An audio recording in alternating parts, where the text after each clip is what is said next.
甚至仲微妙嘅。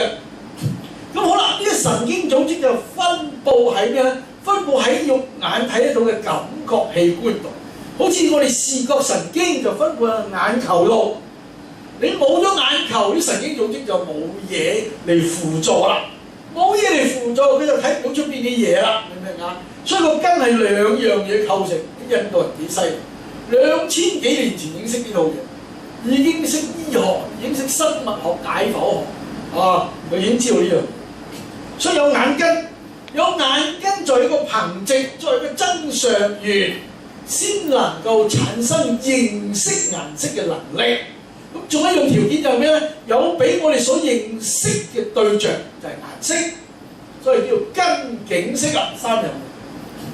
根即係器官啦，假設或者係神經組織；景即係對象啦，頭先個了別別景啦，個別嘅對象。咁咧，第三就係認識能力，我哋能夠辨別乜嘢顏色並唔係隻眼，眼係死物嚟嘅，係細細物質。亦都唔係個景，而係嗰種力量，一種認識嘅力量，一種精神嘅力量。呢個精神力量，佛教叫做心法，係要心理活動、精神活動。呢種精神活動去辨別嘅顏色，並唔係眼睛直接辨別顏色。眼睛個器官不過係引起，係幫助我哋令到個辨別顏色嗰種力量。呢度顏色出現咁解啫，所以睇到個原文。顏色者第4頁嘅細字第5行，睇唔睇到？題目之後第2段嘅第3行顏色者依於眼根，了別青黃等色，名為眼色。咩叫眼色啊？依於即係根據憑藉眼嘅器官。眼嘅神經組織即係視覺神經啦，視覺器官即係佈滿視覺神經嘅眼球、瞳孔、視覺膜呢扎嘢，憑藉呢一扎嘢咧，了解辨別到乜嘢係青色，乜嘢係黃色，乜嘢係紅色，咩紫色等等等等，無數嘅色，名為眼色。咁呢種就叫做眼嘅辨別能力啦。好啦，乜嘢叫意識啊？意識者於耳根了別鼓背等色，跟咩眼色就係耳朵，耳色就係耳朵嘅辨別能力。辨別乜嘢啊？辨別聲音就係根據聽覺神經，就係我個耳朵。耳朵聽唔成個耳朵聽唔到嘢嘅喎，係根據我哋耳鼓喎，耳鼓又聽唔到嘢嘅喎，係經過我哋耳膜喎，耳膜又聽唔到嘢嘅喎，係經過報響耳膜上嘅聽覺神經，明唔明啊？先聽到嘢。咁嗰啲咩啊？嗰啲聲波啊！我講嘢嗰陣時，我有聲波，一路咁震住空氣，震啊震啊震到你嘅耳朵裏面，你受咗幾多下震盪？咁你受咗幾多下震盪，你嗰個耳膜啊，你就會辨別到，你就會辨到我咩聲音，係嘛？咁當然你要受過訓練，自細聽慣廣東話。如果你係東北人嚟到，你都今日唔知我乜乜；如果你鬼佬坐喺度，你更唔知我乜乜，明唔明啊？咁所以由細你受到呢個廣東話嘅訓練。所以你今晚聽得明我講乜，就咁解。好啦，咁鼓背就咩啊？敲鼓打鼓，打鼓。背即係咩啊？貝殼，貝殼即係海螺嗰類嘅貝殼。印度嗰陣時係當一種樂器，係嘛？再吹大發螺就擊大發鼓，呢、這個《法華經》大家記唔記得啊？方便品裏面講，釋迦牟尼出現世間，好似擊大發鼓、吹大發螺。攞係用音樂吹出嚟嘅聲音好清嘅，有時攞個海螺喺耳邊，佢都有音樂聲，自己有聲音，咁即係呢個樂器嚟嘅，貝殼做樂器。印度古代嘅印度係近海，所以有時海嘅貝殼都係做樂器，名為耳色，名為耳嘅顏色，咪耳嘅辨別能力啦。耳朵聽覺神經嘅辨別力。鼻色者依於鼻根了別號等香，鼻色就係話鼻嘅辨別能力，即係嗅覺神經嘅辨別能力啦。佢根據個鼻根，根據鼻器官，係咪個鼻孔啊？個鼻哥啊？個鼻哥唔會，個鼻窿都唔會辨別嘅。係咪鼻裏邊啲毛孔毛啊都唔會嘅，鼻毛都唔會，係鼻裏邊嗰啲咩咧？係味覺嘅神經，係嘛？味覺神經佢先會聞到唔同嘅味道。咩叫好烏等香？好嘅味道，香呢個香啊，香又係嗱，中國個香字咧係包括埋臭㗎嚇。我哋講中國個香咧係包括埋臭，但係佢哋淨係講好嗰邊。鬼佬咧就唔係叫香嘅，鬼佬叫咩啊 ？smell。鬼佬就 smell 呢個字咧，中文叫香味喎。但係香味包埋臭味嘅香味之一嚟，係嘛？唔好聞嘅香味都係香味之一嚟㗎嘛。我中國人同鬼佬用呢個詞唔同，咁所以好等香即係咩咧？即係好聞嘅香味同唔好聞嘅香味，係話咗呢個香就係 smell 咁解啦。呢個好聞㗎，譬如啲鮮花嘅香味啊，香水嘅香味啊，嗰啲好聞嘅。譬如啲咩啊，臭豆腐嘅味道，如果你唔中意食，就覺得好味啦。或者榴蓮啦之類嗰種，即係話有啲人咧受唔住嘅味道，有啲人就覺得追求想喜歡聞嘅味道叫好等香，就係由於你個鼻有呢種辨別能力，嗅覺神經。跟住咩啊？依於舌識者，依於舌根了別苦燥等味。咩叫舌識？咩叫條脷嘅辨別能力啊？條脷咧就係根據呢個脷根，脷根即係咩啊？唔係淨係條脷，係味嗰條脷裏面一粒粒嗰啲味蕾，味蕾上佈滿嘅味覺神經。咁呢啲味覺神經鼻就係嗅覺神經啊，鼻啊呢個臭喎，有個口字，嗅覺鼻就呢個舌咧就味覺神經，眼咧就視覺神經係嘛？耳咧就聽覺神經，聽覺神經呢個就係舌啦，呢個就係鼻識啦。咁咧咩叫做佢呢度用一個字叫做苦燥等味，苦就係苦嘅味啦，你大家明白咩叫苦苦瓜嘅味，或者總之好苦嘅嗰樣嘢，煮到好苦嘅苦味，大家知唔知啦？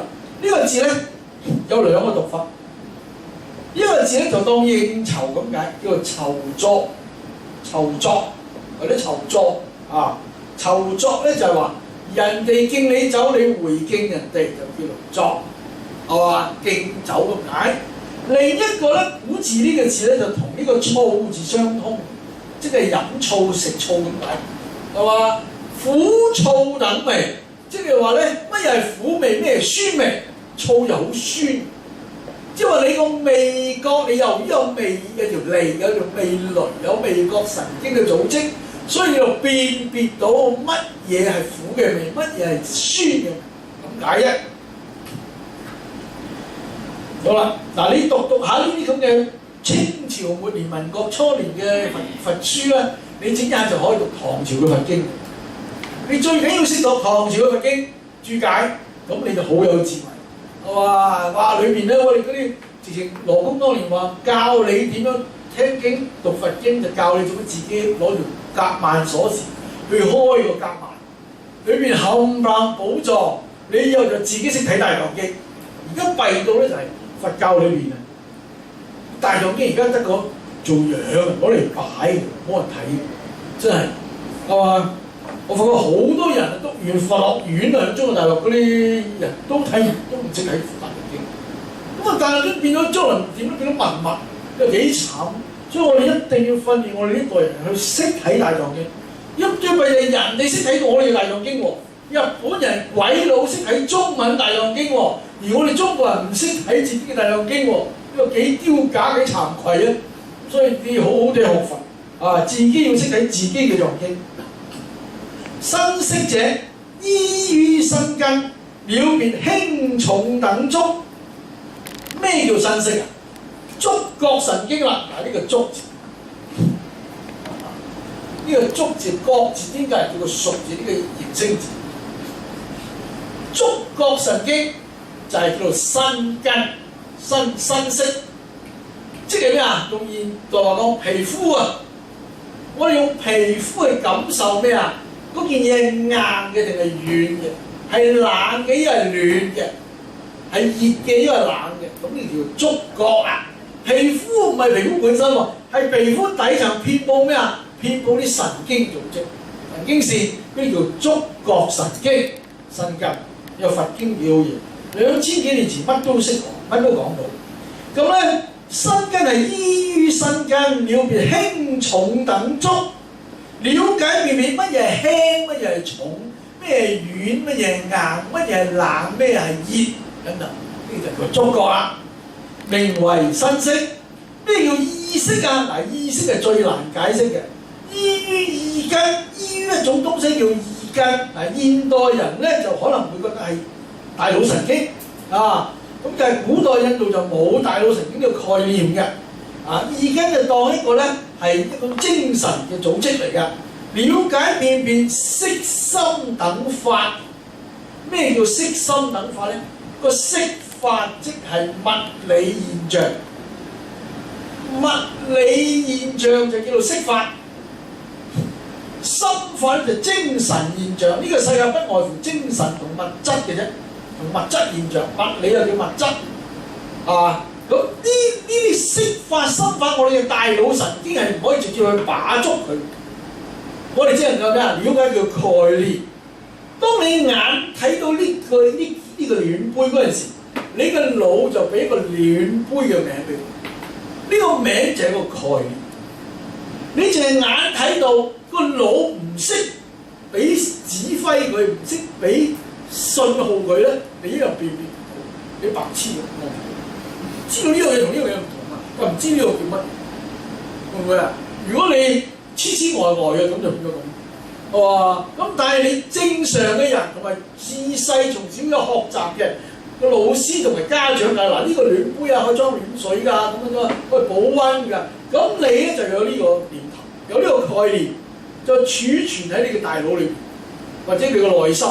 咁到有機會遇到呢樣東西，人哋問你咩嘢嗰陣時，或者你用到佢，人哋就知道呢種叫暖杯啦，啊保溫杯啦，係嘛？咁所以呢一個部分咧係屬於概念部分。概念係屬於咩啊？係屬於心法，係屬於心理上、精神上嘅。所以有佛家就認為呢個意根。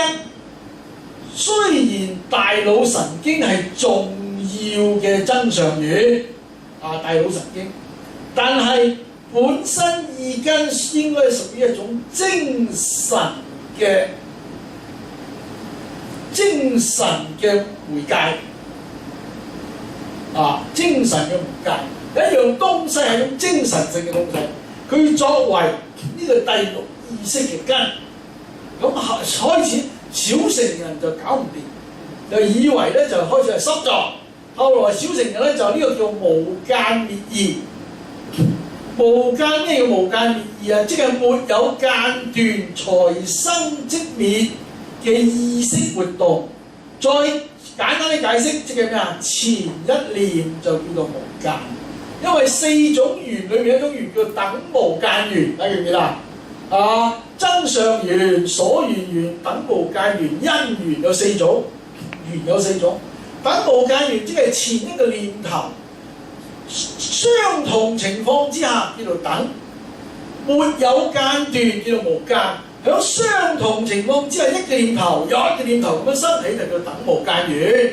所以前一念就係後一念意識嘅等無間緣，就係意根。咁呢個都勉強解得通，但係就唔得詳細。好啦，再進一步到大乘啦。大乘嗰陣時咧就開始講咩咧？呢個叫做染污業。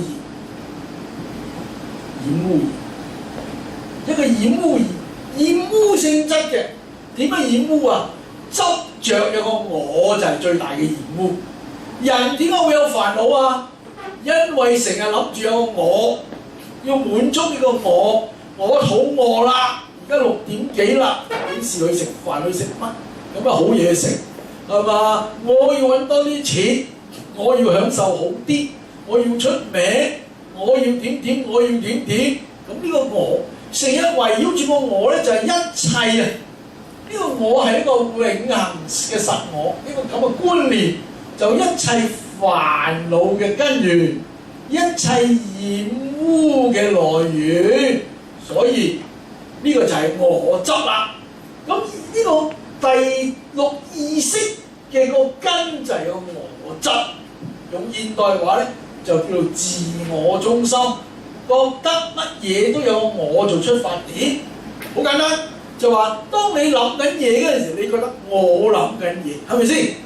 如果你唔講你唔覺得我諗緊嘢咧，你對你諗嘢冇興趣，係嘛？因為你覺得係我諗嘅嘢，你先會關注我諗嘅嘢，先會個我諗嘅嘢關注會有興趣啫㗎。好啦，所以呢個喺下意識，下意識有一樣嘢好似覺得係我以為有個我，其實係錯覺。以為咯，我即係等於你出面見到以為架車，有一樣東西叫車。有冇嘅？係咩啊？係4個轆，加啲鐵啊，加個梳化，加個輪胎啊，加個引擎啊，加砌埋一齊，砌積木咁砌出嚟，假立佢叫車，明唔明啊？其實佢係4個轆，你揸4個轆一個鐵架出去行街咁就得㗎。咁但係太複雜啦，你要講幾十個字先形容到嗰堆嘢，不如簡單用一個字叫車啦，咁就搞掂咗汽車。人一樣係，你話我有個心嗱，我咧就有心肝脾肺腎，有好多血管，有好多骨，咁咧加埋嘅人喺度諗緊嘢，哇好複雜，講一大堆嘢，不如就話我叫做老王，你叫做阿張三，佢叫李四，俾個假名佢，咁呢個名就點佢辨別到啦，唔使講一大堆嘢啦，咁明唔明意思嘛？係嘛？等於啲花咁，如果你研究植物，哇！如果花咁啲生物學名詞，嗰啲花好長個名，咁你話好簡單，叫菊花一句，或者叫梅花。如果你真係查書查啲食物學、生物學書，好長個名，好難記㗎，你明唔明啊？好啦，個道理一樣。咁所以咧，呢個有一個第六意識背後有一種自我中心嘅作用，維係點個人覺得我係我諗緊嘢，咁呢個就係意識嘅根。所以呢樣嘢仲重要過大腦神經，係嘛？個大腦神經就係其實個前五識叫匯總嚟，個前五識嘅神經組織其實就加埋眼識、眼根、耳根、鼻根、身根、舌根呢5根加埋就係個大腦神經，係嘛？匯總咗，咁佢因為佢喺前面5個講咗啦，所以佢就唔再列呢個大腦神經啦。我話佢淨係講個自我中心就係第六意識嘅耳根。咁啊，所以咧呢個叫染污意，後來乾脆咧連個意字都唔提啦，叫做末羅。點解要末羅啊？係梵文 manus 嘅譯音。呢個譯音代表咩啊？呢個譯音代表係意咁解，代表思量咁解，思考量度。點解唔譯做意啊？因為佢想同第六意識分開。呢個第六意識，而家我哋講緊一般期講嘅第六意識，就係表面意識、表面活動嘅意識。呢一個第七識染污意咧，就係下一層嘅意識，下意識。咁仲有仲深一層嘅，呢個就係潛意識啊！第8識啊，再深啲嘅潛意識啊，明㗎嘛？咁佢前邊嗰6個識就表面意識，好明顯嘅，我哋知道佢活動緊嘅。但係知道活動緊嘅有一種心態就係冚唪唥都係我諗緊嘢，我睇緊嘢，我聽緊嘢，明㗎嘛？咁我諗緊，我聽緊，我聞緊，我條脷試緊味道都係我，明唔明啊？咁呢個就下意識以為有個我去做呢啲嘢。所以呢個下意識就唔好再譯做翻做意啦，再譯翻做意啊，就同前邊嘅第六意識撈亂啦，大家分唔開啦。所以就淨係譯音就唔譯意，就譯做 manus， 就思考量度。思考量度咩啊？成日就諗咗一樣嘢，我睇嘢啊，我聽嘢啊，我諗嘢啊，我聞嘢啊，我嘗啲味道啊，我去感受各種嘅感覺啊，我諗緊嘢啊咁。呢個我嘅諗住有個我，呢個就係叫做 manus 第七識。呢個係壞蛋嚟㗎。點解啊？因為你有覺得係我去感覺，係咪？而我去感覺咧就要有感覺，有感覺就會知道乜嘢係好嘅感覺，咩係唔好嘅感覺啦。於是乎你就會追求啲好嘅感覺，就去拒絕啲唔好嘅感覺。咁啊好啦，追求到就仲弊，就希望時時有呢個好感覺，係嘛？啊好有錢啊，可以做乜都得嘅，係嘛？哇錢真係好啦，你明唔明啊？咁啊於是乎咧啊，如果嗰個人係冇定力嘅，佢唔守規矩，佢就去不擇手段揾錢，去偷呃拐騙，係咪？咁所以呢個我哋越嚟越擴大，隨住你嘅貪念越嚟越大咯喎。你嘅貪念點嚟嘅？因為你喜歡啊嘛，喜歡嘆啊嘛，喜歡啲好嘅感受啊嘛，咁啊令到你貪念越大，你就會滿足你嘅貪念，就會作。咁就冚唪唥，如果我有好細嘅我越嚟越擴大，越嚟越擴大，越嚟去到無限大。秦始皇啊，除咗皇帝想做神仙，要統一6國，殺晒咁多人，係嘛？好多人戰爭就係由貪念產生，憤怒貪念，呢個世界嘅所有嘅戰爭災難煩惱，好多都係由咗我開始係好細嘅，越嚟越大，越嚟越大。隨住你嘅能力越大，你呢個貪念越大，呢個我嘅慾望越大，危害就越大，直至有一日你危害呢個世界咁所以咧解埋呢句啦，名為意識。跟於呢個自我中心所支持嘅第6意識，我哋了解咩係物質現象嘅概念，乜嘢係精神現象嘅概念，叫做了別識心等法，名為意識。第6意識就係能夠了解辨別物質同精神各種概念嘅嗰個意識活動，就叫做第6意識。佢根據就係下一層意識個自我中心嘅執着，以為我去諗嘢，以為我去想嘢。末羅識又叫做思量識染污嘅下意識，依於阿賴耶識，根據潛意識的阿賴耶識，行審思量，原執為我。行即係咩啊？行即係沒有間斷，就叫做行。審即係仔細，好仔細就叫做審。阿賴耶咧就叫做藏識，我哋能夠含藏，梵文叫 alaya， 儲存所有嘅精神活動、心理活動嘅嗰種能力就叫阿賴耶識。近似於西方心理學家嘅潛意識，睇唔到嘅，無形無相，睇咗好大嘅力量，將我哋過去記憶，將我哋好多嘅情緒、好多行為，做咗好多行為嘅印象，全部儲存喺度，好似個電子郵箱，好似個倉庫咁，呢個嘅精神嘅倉庫咁咧，呢一樣嘢咧就係我哋嘅第7識。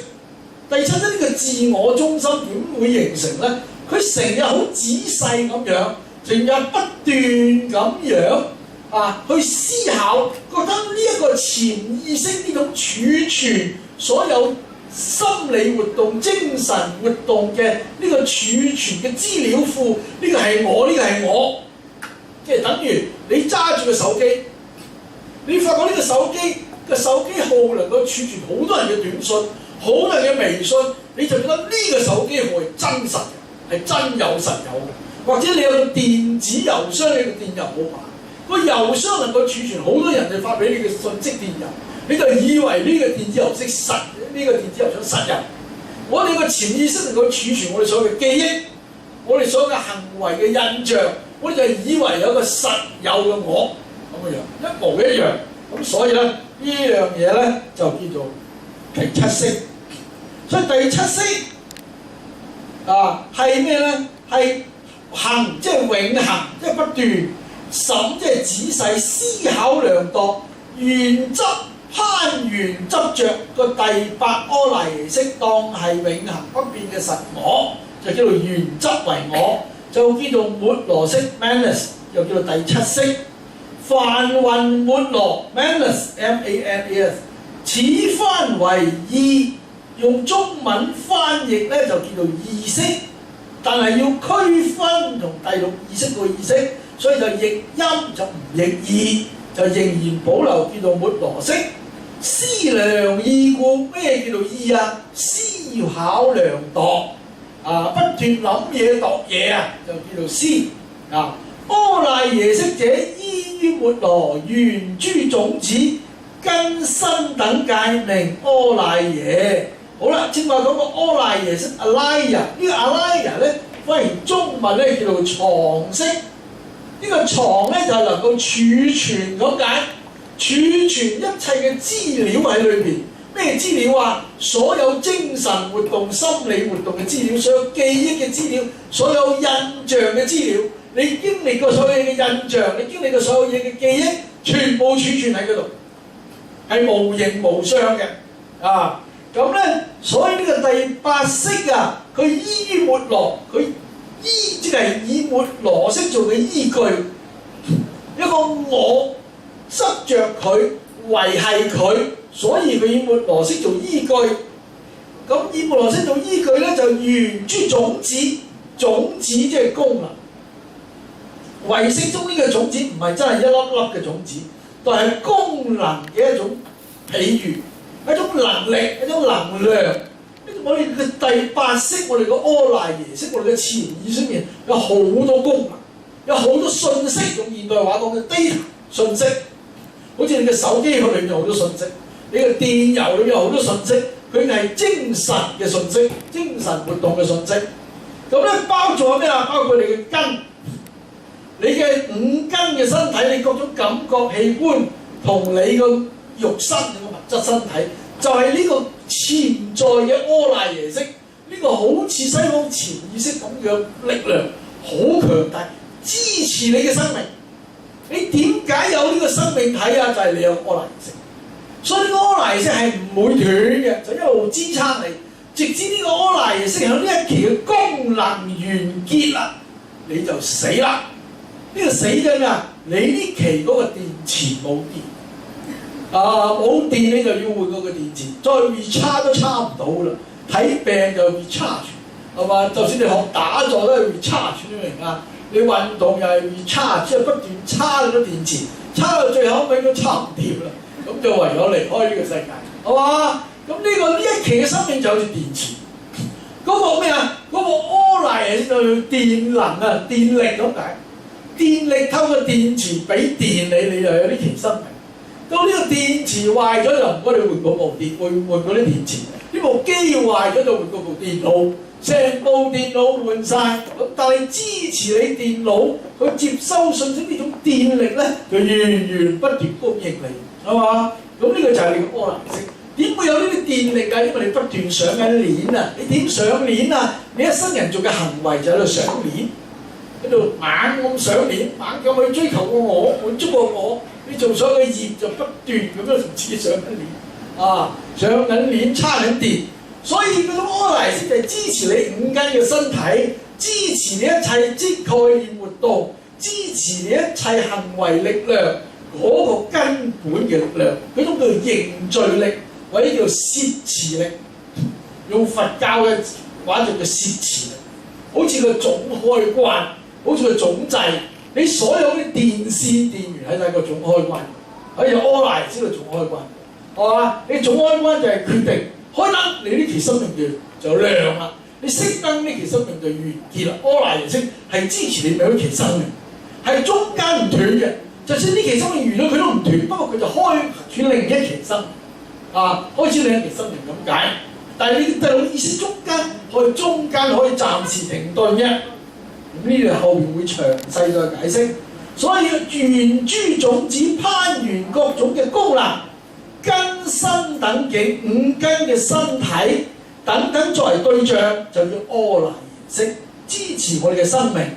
梵文阿賴耶呢個字咧，翻成中文叫做藏識，又叫藏識。藏識有隱藏嘅意思，隱藏即係潛伏嘅，所以我話潛意識。又有儲藏嘅意思，所有嘅業力上嘅資料儲存喺個第八阿賴耶識度。